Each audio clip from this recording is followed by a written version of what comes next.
and welcome back to the channel. Today we're doing another one of our out and abouts, and still from Hunter's Moon, and this one is around Poole.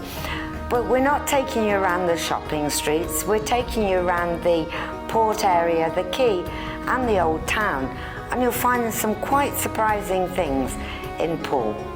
So come with us and hopefully you'll enjoy it. But before we do, just want to apologise. The sound quality was not brilliant because there was a lot of background noise from the commercial port and building works and things. So we've got a mixture of voiceover and soundtrack. Hope you don't find it too distracting and can still enjoy the walk around.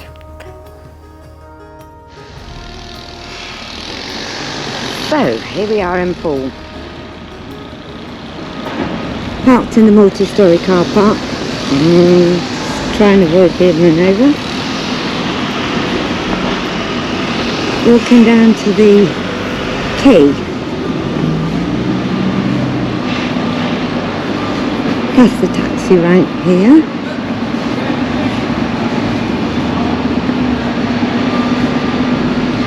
It's very much a seaside-y.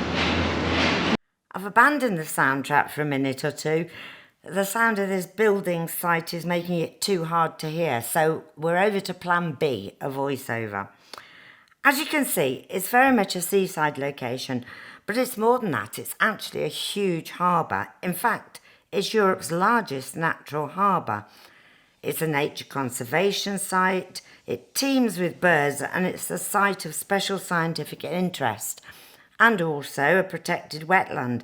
But it's also very much a working port, as you can see from the ship docked in the background.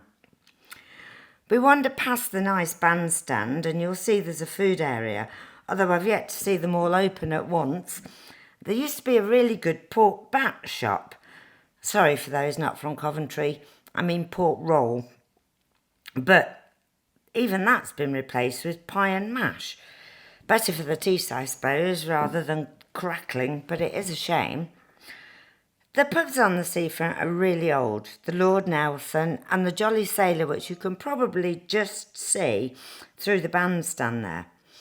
We spent quite a lot of time in both of those, and the Lord Nelson has great rock music on, and the Jolly Sailor does good cheap pub grub, so depending what you want is which one you pick. We'll take a look down the quay and over to the trip boats all lined up, and behind is the commercial port, and you can see they're loading or unloading. It's hard to tell which, that ship in the background there.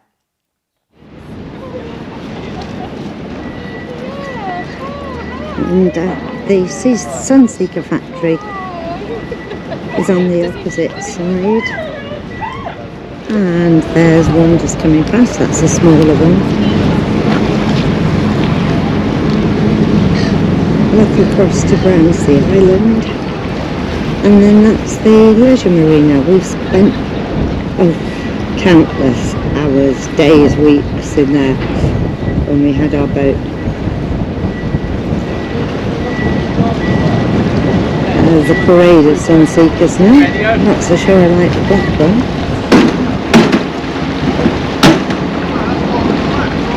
The Brownsea ferry just about to pull away. And there we have the statue of Baden-Powell. Here, of course, because the Scouts camp at Brownsea Island was set up. It's a very nice statue. You can go and sit by him and have your photo taken. Very nice indeed.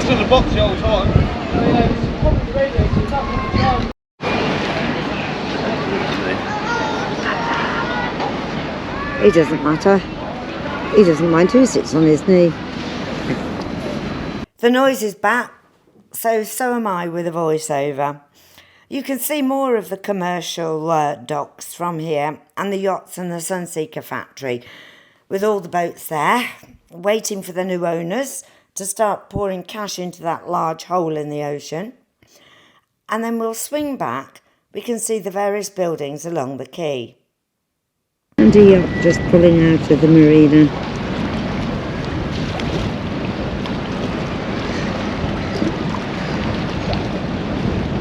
Nice day for a sail, I guess.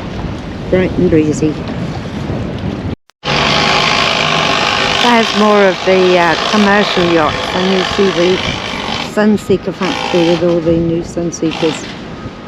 They're being finished off and in various stages.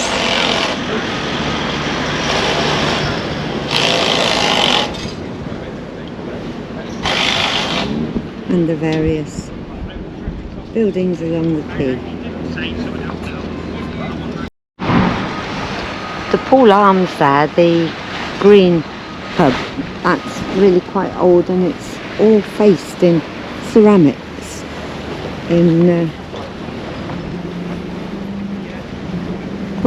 It's quite different, quite beautiful. No idea how old it is, but the other one further along, again another old building, the Portsmouth Hoy, that's a lovely pub. Do good food, and it's really friendly and fairly traditional.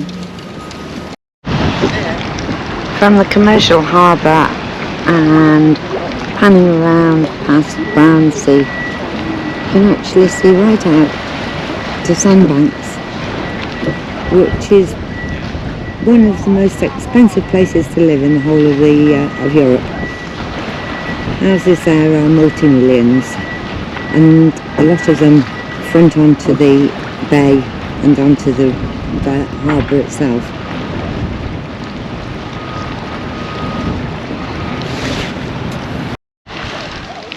All of the trip boats all lined up here.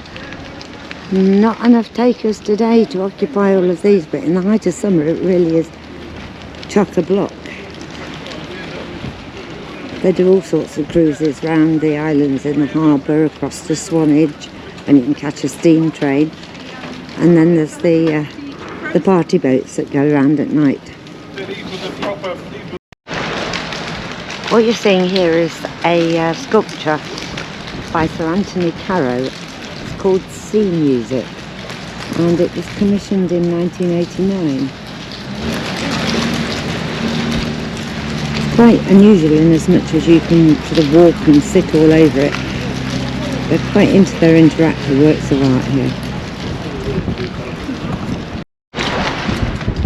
There's lots of places to sit outside and eat, but it's a bit too breezy today. There don't seem to be many takers. I don't blame them. This is the old customs house, and this is now a restaurant. I'll show you from the front in a second. But this is where Operation Overlord was organised from. Sure. You can see the steps going up to the front of the old customs house, and this is right on the quay. This is the start of the old town of Poole, which is actually fascinating, and they do walking tours around it, you know, how they get these actors and what have you, and it's all very, very interesting. Not been on one from start to finish, but often stood and listened when they've had a break or done parts of their acting and narrating in front of us. And behind that old building there is the local museum, which is a very interesting museum. Heavily nautical, I should imagine, given the location that we're in. If I look back up the quay, you can see the Sea Music statue there quite prominently now. And all the buildings round past the customs house. And we'll go over and down into the older part of the town. Just check for the traffic.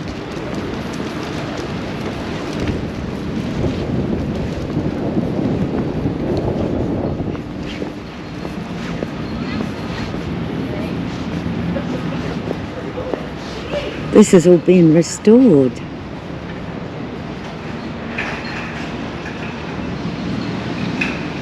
And again, we've got tiny little tiles and then big tiles on the edge.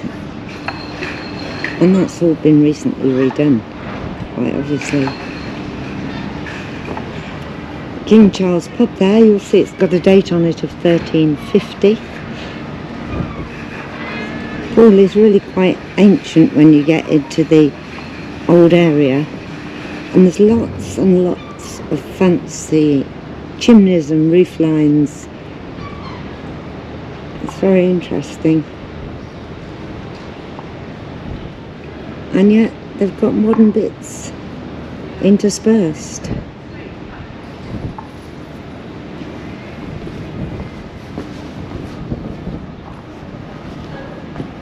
Sometimes well then, sometimes not so well. But life goes on. This structure here is the what they call the town beam, and basically it's a weights and measures device, and as they fetched the boats in and unloaded the cargo, it was then weighed, and they paid a halfpenny for every 100 of goods that was unloaded. I've just managed to read that from the extract they've got there, which is in Old English. Well, they read it out anyway. This is Sarum Street, and this goes down to the High Street, which will probably show you from the other end. You can see all of the old warehouses.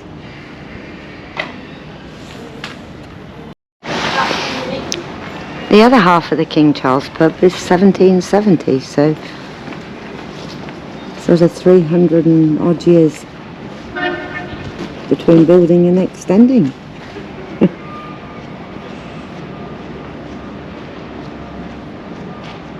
And then, as I mentioned, fairly new properties next to it. But they've not been done too badly. Looking further down the street, there's more of a Georgian feel there. And you're walking towards the churchyard. And as you can probably tell by the voiceover on this, the background sound is fading away. It becomes really quite peaceful in the back here. It's also the Hotel du Vin, which is just along here, just this side of the dead end sign, and that's got a lovely rear area. There's extremely good food. It's a beautiful hotel. This building's particularly special. West End House it's called, and you can see we're in St James Close. Quite grand.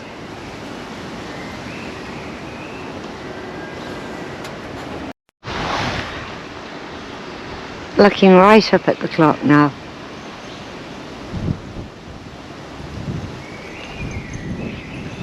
You'll see it's being used as a polling station today. It's the local elections.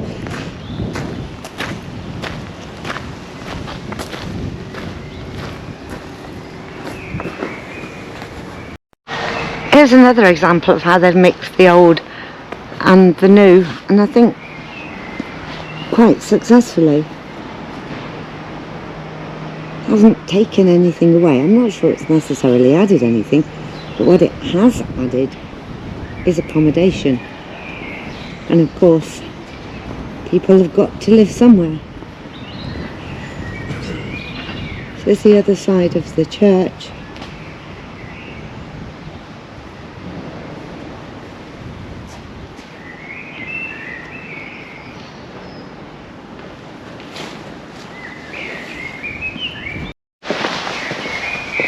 Another lovely house here.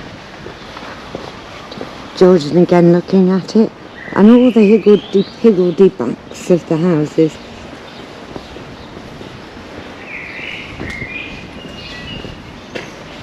This is called St James House. Now whether that actually is also the vicarage or whether it's just named after the church, which is St James, I don't know.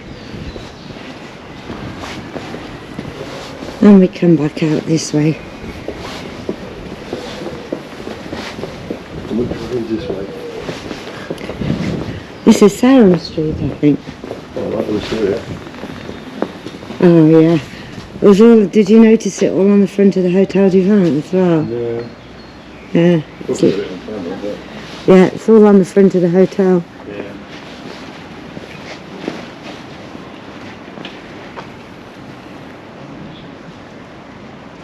And again, that complete higgledy-piggledy changes in architecture.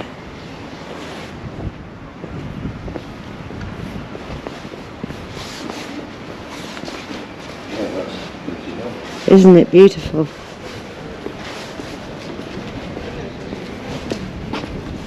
I think they're the almshouses, aren't they? It says on the front. I'll find out in a second.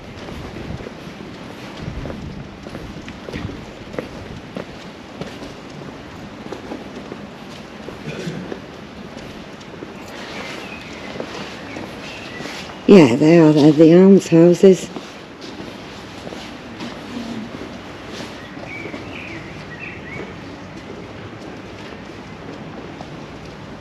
(1547). They've been devoted to the use of the poor for over 500 years.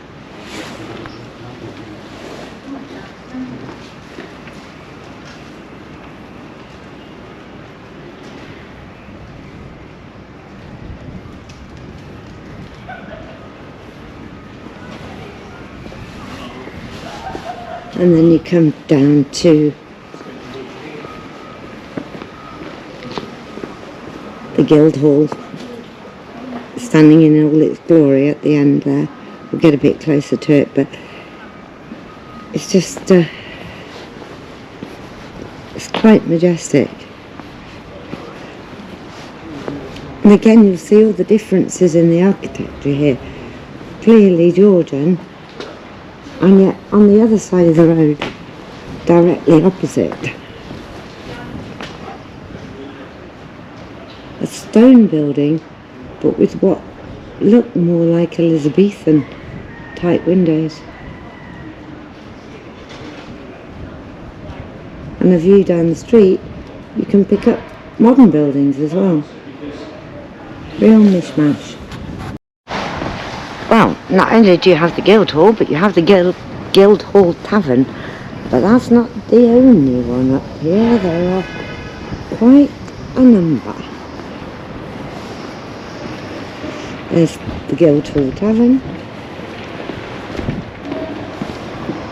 the Crown Hotel, and that black and white building on the left is yet another pub, which actually has a nice outside area at the back.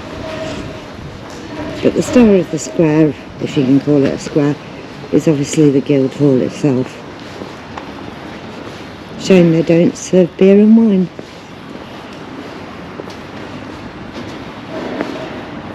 It's quite an impressive building.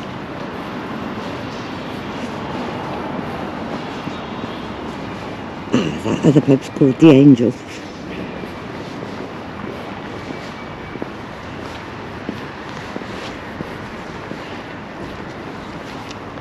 The Guildhall's still used as a registry office and as assembly rooms, etc.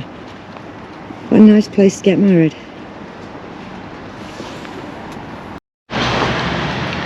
Last little look at the Guildhall, looking up the stairs from the side before we leave this particular area. And all of this area is actually a conservation area, as you would no doubt expect. We're now going to wander towards the High Street again from the other end. This is the other end of the High Street. This is as far as the traffic can go now. It used to go all the way down that street. And it was a bit of a nightmare really. Now that's pedestrianised. And in the summer, virtually all of the cafes have chairs and tables outside. And that modern white structure at the end, that's the front end of Poole Museum, which is where they've put a modern constructed portico on the front, which actually is quite attractive. And behind it is the old mill building we saw, and behind that the old stone building. Worth a visit, it really is. You see these cockle shells on the floor. I think it's about 500. It's actually the route of a walk, and the numbers, you can get a leaflet from the museum, and the numbers on the cockle shells coincide with the numbers in the leaflet, which tell you all about it, where you are, what happened, and what you're looking at.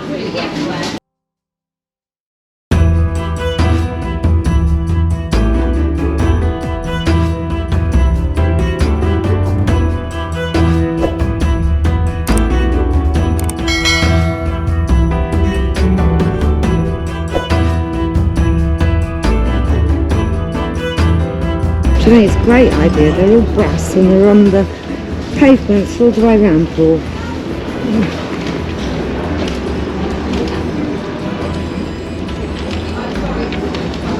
Some nice places along here. This one here, Renouf's, in the summer has tables and chairs outside, and it does beautiful sharing platters, meats, cheeses, and it's got a terrific wine list. It's a really nice place.